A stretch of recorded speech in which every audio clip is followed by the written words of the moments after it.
Good morning and welcome to Old South Barn. Right behind me you see this wonderful pond. This is called the Davenport Pond, and it is fed by Long Branch Creek.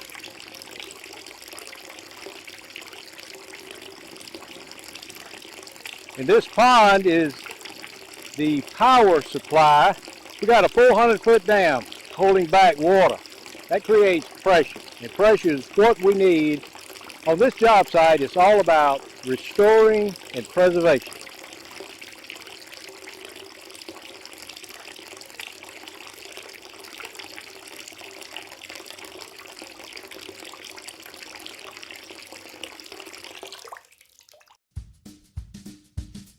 Old South Barns hope you enjoyed this video, and if you haven't yet, check out the other 9 in our Grist Mill series, as you can follow along the progress that we made as we repaired and restored this great treasure of the past for the future.